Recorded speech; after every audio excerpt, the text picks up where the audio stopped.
Hello viewers, again आप सभी का मेरे यूट्यूब चैनल मनोज के ऑफिशियल में आप सभी का स्वागत है। तो दोस्तों, जैसा कि मैंने इस यूट्यूब चैनल में यह टारगेट लिया है और यह निर्णय लिया है कि एनसीईआरटी के बुक 6, 7, 8, 9, 10 इन सभी के साइंस और SST polity, history and geography को मैं पूरा कंप्लीट कराऊंगा। तो मैं क्लास 10th के साइंस के बुक को पहले स्टार्ट करूंगा। यह जो नोट्स है, जो आप देख सकते हैं, मैं आपको दिखा सकता हूँ। इस नोट्स को मैंने खुद बनाया है। इस नोट्स को, जैसे कि यह विद्युत चैप्टर का है, यह नोट्स मेरे द्वारा तैयार किया गया है और बहुत ही उपयोगी नोट्स है। यह नोट्स मैं आपको प्रोवाइड कर दूंगा पीडीएफ फॉर्म में। इसमें क्वेश्चंस भी है और बहुत सारे न्यूमेरिकल्स भी है, जो कि क्लास 10th का क्लास 10th का हाँ चैप्टर 12 अध्याय 12 विद्युत चैप्टर, इलेक्ट्रिसिटी चैप्टर का है। तो चलिए दोस्तों, स्टार्ट करते हैं इस वीडियो को और हम लोग आज पढ़ेंगे एनसीईआरटी क्लास 10th के साइंस बुक का चैप्टर 12, जो कि इलेक्ट्रिसिटी, विद्युत है। तो पहले हम लोग देखते हैं कि इसका जो पहला मैंने नोट्स तैयार किया है, जो कि बहुत इंपॉर्टेंट है। उसमें पहला है डेफिनेशन आवेश का। आवेश किसे कहा जाता है? तो आवेश परमाणु का एक मूल कण है। क्या है? परमाणु का मूल कण है। यह धनात्मक भी हो सकता है और ऋणात्मक भी हो सकता है। आवेश क्या हो सकता है? धनात्मक भी हो सकता है और ऋणात्मक भी हो सकता है आवेश। ठीक है। और आवेश का ऐसा मतलब क्या होता है? आवेश का ऐसा मतलब होता है कूलम। कूलम आवेश का ऐसा मतलब क्या होता है? कूलम। ठीक है दोस्तों। तो उसके बाद नीचे पढ़ने में हम देखेंगे समान आवेश एक दूसरे को क्या करते हैं। समान आवेश एक दूसरे को प्रतिकर्षित करते हैं। मतलब प्लस प्लस एक दूसरे को प्रतिकर्षित करेगा, मतलब आकर्षित नहीं करेगा, दूर रिपेल करेगा। और माइनस प्लस आकर्षित करेगा, प्लस माइनस आकर्षित करेगा। और असमान आवेश एक दूसरे को आकर्षित करते हैं। और कूलम आवेश का ऐसा ही मात्रक होता है। देखिए, कूलम आवेश का ऐसा ही मात्रक होता है। यह नोट्स बहुत ही अच्छा है, जो कि मैंने खुद अपने बनाया है। और इसे अगर आप लोग लेना चाहते हैं तो मैं मेरे इस डिस्क्रिप्शन बॉक्स में मैं अपने व्हाट्सएप चैनल का लिंक दे दूंगा और उसमें आप आके व्हाट्सएप कीजिएगा, मैं आपको प्रोवाइड कर दूंगा। एक कूलम आवेश बराबर 6 × 10⁻18 इलेक्ट्रॉन उपस्थित आवेश के बराबर होते हैं। और एक इलेक्ट्रॉन पर आवेश 1.6 × 10⁻−19 कूलम ऋणात्मक नेगेटिव होता है। देखिए, यहाँ फॉर्मूला है Q is equal to N E. Q is equal to N E मतलब यहाँ क्या है? यह Q है इक्वल टू एन ई। तो Q है आवेश, कुल आवेश, टोटल आवेश, और N है इलेक्ट्रॉनों की संख्या, और E है एक इलेक्ट्रॉन पर आवेश। तो ये इस फॉर्मूला से भी क्वेश्चन बनता है, जिसे आप नोट डाउन कर सकते हैं। उसके आगे हम लोग जानते हैं विद्युत धारा। विद्युत धारा क्या है? आवेश के प्रवाहित होने की दर को विद्युत धारा कहा जाता है। आवेश के प्रवाहित होने की दर को विद्युत धारा कहा जाता है। उसके नीचे है विद्युत धारा इक्वल टू आवेश बटा समय। विद्युत धारा मतलब इलेक्ट्रिक करंट को हम लोग आई से सूचित करते हैं। I is equal to Q by T. Q by T. या आई क्या है? इलेक्ट्रिक करंट, विद्युत धारा। क्यू क्या है? क्यू है आवेश, कूलम, और टी है समय। टी है समय। धारा कैसे मात्रक क्या होता है? तो दोस्तों, धारा कैसे मात्रक एम्पियर होता है। 1 ampere equal to 1 coulomb by 1 second. ये फॉर्मूला से भी क्वेश्चन बहुत ज़्यादा पूछे जाते हैं, नोट डाउन कर लीजिएगा। 1 बराबर 1 million ampere equal to 10⁻³ ampere. और 1 micro ampere equal to 10⁻6 ampere. तो इसे भी आप नोट डाउन कर दीजिए। इससे आगे बढ़ते हैं दोस्तों हम लोग, और हम लोग देखते हैं इसके नोट्स, जो कि बहुत अच्छा बना है। इसमें हम लोग भी देखेंगे विद्युत धारा को एमीटर द्वारा मापा जाता है। क्वेश्चन पूछा जाता है कि विद्युत धारा को किसके द्वारा मापा जाता है? तो विद्युत धारा को एमीटर के द्वारा मापा जाता है। किसके द्वारा? एमीटर। एमीटर ऐसा होता है, देखिए, विद्युत धारा को किसके द्वारा मापा जाता है? एमीटर द्वारा मापा जाता है, जिसका सिंबल ऐसा है, प्रतीक ऐसा है। एमीटर का प्रतिरोध कम होता है तथा हमेशा श्रेणी क्रम में जोड़ा जाता है। ये भी इंपॉर्टेंट है। एमीटर को कैसे जोड़ा जाता है? श्रेणी क्रम में। उसका प्रतिरोध क्या होता है? कम होता है। विद्युत धारा की दिशा इलेक्ट्रॉन के प्रवाहित होने की दिशा के विपरीत मानी जाती है। ये भी इंपॉर्टेंट है। पूछा जाएगा कि विद्युत धारा की दिशा इलेक्ट्रॉन के प्रभावित होने की दिशा के किधर माना जाती है? तो उसके ऑपोजिट, विपरीत दिशा माना जाता है। आगे आइए, क्योंकि जिस समय विद्युत धारा की परिघटना का सर्वप्रथम परीक्षण किया जाता है तो इलेक्ट्रॉन के बारे में कोई जानकारी नहीं थी, अतः विद्युत धारा को धनावेशक का प्रभाव माना जाता है। चलिए दोस्तों, आगे बढ़ते हैं। हम लोग देखेंगे विभवांतर। विभवांतर क्या है? जिसको वोल्टमीटर के द्वारा मापा जाता है। विभवांतर एकांक आवेश को एक बिंदु से दूसरे बिंदु तक लाने में किया गया कार्य को ही विभवांतर कहा जाता है। तो विभवांतर V = W/θ। ऐसा ही मात्रक होता है volt. 1 volt is equal to, जब 1 कूलम आवेश को लाने के लिए 1 जूल कार्य होता है तो उसे विभवांतर कहा जाता है, 1 वोल्ट कहा जाता है। 1 volt is equal to 1 coulomb.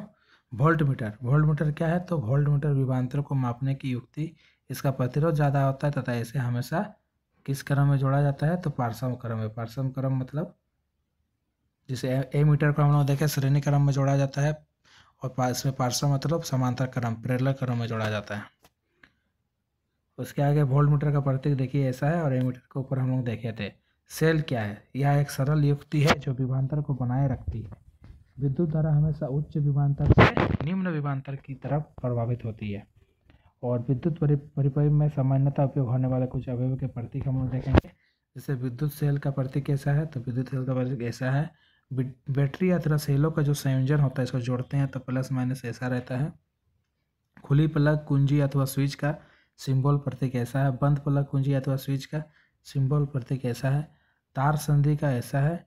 और बिना संधि मतलब बिना जुड़े तार का क्रॉसिंग का ऐसा होता है। और विद्युत बल्ब का सिंबल ऐसा होता है। प्रतिरोध का सिंबल ऐसा होता है, जो कि हम लोग जानते हैं।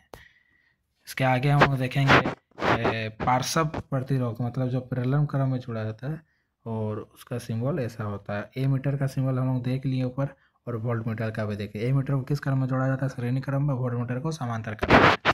आगे हम लोग देखेंगे ओम का नियम, जो कि बहुत ही इंपॉर्टेंट है। ओम का नियम किसी विद्युत परिपथ के धातु तार के 2 सिरों के बीच विभवांतर, उसमें प्रवाहित होने वाली विद्युत धारा के समानुपाती होता है, परंतु तार का तापमान समान रहना चाहिए। जैसे कि V इक्वल टू IR, जहाँ V क्या है? वोल्ट है। I क्या है? I करंट है। R क्या है? R रेसिस्टेंस है, मतलब प्रतिरोध है। R एक नियंत्रक है जिसे तार का प्रतिरोध माना जाता है। विभवांतर धारा भी डायरेक्टली प्रोपोर्शनल टू I। प्रतिरोध क्या है? प्रतिरोध या चालक का वह गुण है जिसके कारण वह प्रवाहित होने वाली धारा का विरोध करता है।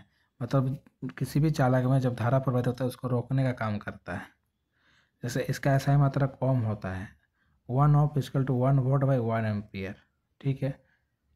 R equal to V by I, ये फॉर्मूला है। इसके आगे हम लोग देखेंगे जब परिपथ में से 1 एम्पियर की धारा प्रवाहित हो रही हो तथा विभवांतर 1 वोल्ट का हो तो प्रतिरोध 1 ओम कहलाता है। धारा नियंत्रक परिपथ में प्रतिरोध को परिवर्तित करने के लिए जिस युक्ति का उपयोग किया जाता है उसे धारा नियंत्रक कहा जाता है। वे कारक जिन पर एक चालक का प्रतिरोध निर्भर करता है कि निम्नलिखित कारणों से चालक का प्रतिरोध निर्भर करता है। चालक की लंबाई के समानुपाती पर, अनुप्रस्थ काट के क्षेत्रफल के व्युत्क्रमानुपाती पर, तापमान तथा समानुपाती होता है, पदार्थ की प्रकृति पर भी निर्भर करता है। इंपॉर्टेंट है। इसके आगे हम लोग देखेंगे विद्युत प्रतिरोधकता। विद्युत प्रतिरोधकता क्या है? तो विद्युत प्रतिरोधकता क्या है तो उसको हम लोग देखेंगे, जो कि हम लोग आगे देख सकते हैं कि विद्युत प्रतिरोधकता 1 मीटर भुजा वाले घन के विपरीत फलकों से धारा गुजरने पर जो प्रतिरोध उत्पन्न होता है उसे विद्युत प्रतिरोधकता कहा जाता है। ऐसा ही मात्रक ओम मीटर प्रतिरोधकता चालक की, विद्युत प्रतिरोधकता का ऐसा ही मात्रक ओम मीटर है। प्रतिरोधकता चालक की लंबाई व अनुपात काट के क्षेत्रफल के साथ नहीं बदलती, परंतु तापमान के साथ परिवर्तित होती है। ठीक है। धातुओं व मिश्र धातुओं का प्रतिरोधकता परिसर 10⁻⁻8 से 10⁻⁻6 ओम मीटर होता है। मिश्र धातु की प्रतिरोधकता उनकी अवयवी धातु से अपेक्षाकृत अधिक होती है। मिश्र धातु का उच्च तापमान पर शीघ्र ही उपचयन दहन नहीं होता, अतः इनका उपयोग तापमान युक्तियों में होता है। इसके आगे हम लोग देखेंगे तांबा एवं एल्युमिनियम का उपयोग विद्युत संरचना के लिए किया जाता है क्योंकि उनकी प्रतिरोधकता कम होती है। प्रतिरोधकों का श्रेणी क्रम में संयोजन, मतलब जो प्रतिरोध है रेसिस्टेंस को श्रेणी क्रम में इस प्रकार से जोड़ा जाता है, जो कि आप देख रहे हैं। जब 2 या 3 प्रतिरोधकों को एक सिरे से दूसरे सिरा मिलाकर जोड़ा जाता है, जिससे कि इस पर देख रहे हैं हम, तो इस संयोजन को श्रेणी क्रम संयोजन कहा जाता है, जिसका R resistance total R1 plus R2 plus R3 इसका रेसिस्टेंस को जोड़ा जाता है, श्रेणी क्रम में जोड़ा जाता है। इसके आगे प्रतिरोध प्रत्येक में से एक समान धारा प्रवाहित होता है तथा कुल विभवांतर विशिष्टगत प्रतिरोधों के विभवांतर का योग होता है, जो कि जैसे कि आप यहाँ इसके सॉल्व को देख रहे हैं। तो दोस्तों इसका यह नोट्स अगर आपको चाहिए तो आप मेरे को कांटेक्ट कर सकते हैं। डिस्क्रिप्शन बॉक्स में मेरा नंबर और व्हाट्सएप चैनल का लिंक रहेगा, मैं आपको प्रोवाइड कर दूँगा।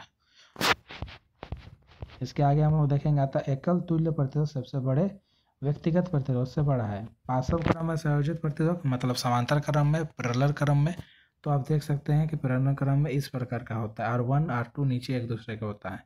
इसमें current, total current I1 plus I2 plus I3 होता है, और इसमें जो VR बराबर टोटल मैंने इक्वल टू पैरेलल क्रम में V/R1 plus V/R2 plus V/R3, उसको आगे सॉल्व करने से 1/R 1/R1 plus 1/R2 plus 1/R3 total resistance निकलता है।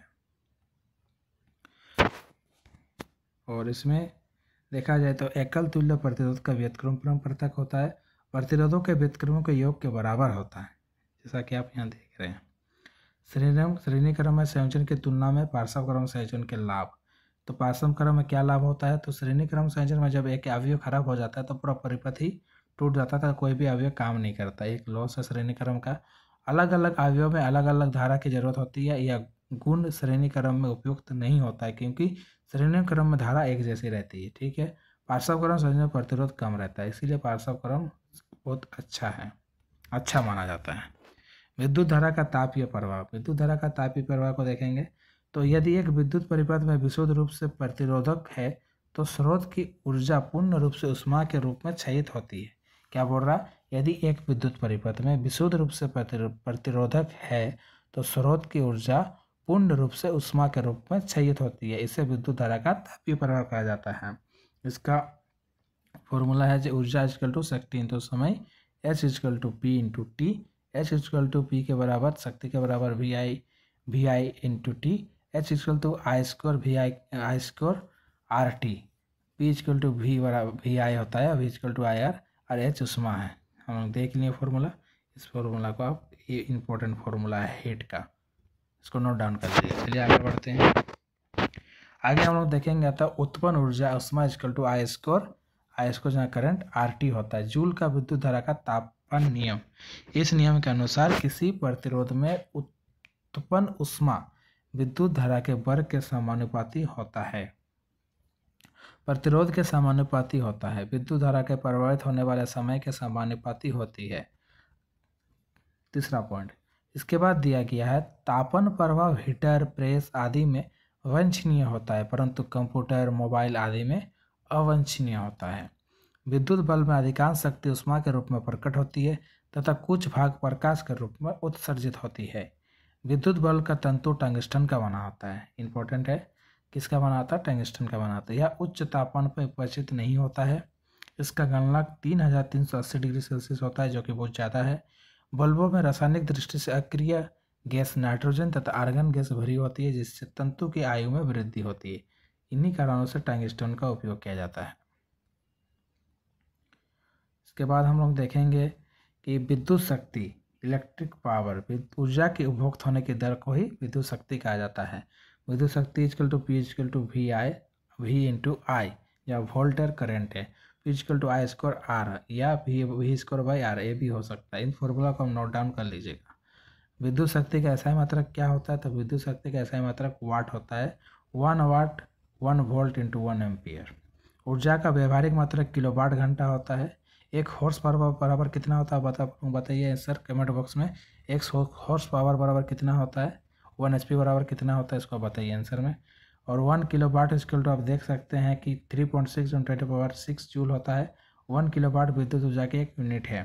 दोस्तों, जैसा कि हम लोग देखें कि चैप्टर को हम लोग शॉर्ट नोट्स के जरिए सब समझने की कोशिश किए और जितना हो सके समझिए। अगर इस नोट्स को आप लेना चाहते हैं तो आप मेरे से कांटेक्ट कर सकते हैं और मैं इसी तरह से हर एक चैप्टर को कंप्लीट कराऊंगा। इसके प्रश्न आप देख सकते हैं, निम्न में से एसआई मात्रक लिखो, तो इन सभी का एसआई मात्रक आप लिखेंगे। ये देखिए बहुत सारे क्वेश्चन मैंने बनाया है, ये बहुत ही अच्छा PDF है, देखिए। तो चलिए दोस्तों, अगर वीडियो अच्छा लगे तो शेयर कीजिए, मेरे यूट्यूब चैनल को लाइक सब्सक्राइब कीजिए एंड बेल आइकन को प्रेस कीजिए ताकि आने वाले नोटिफिकेशन आपको मिले। तो दोस्तों बने रहिए।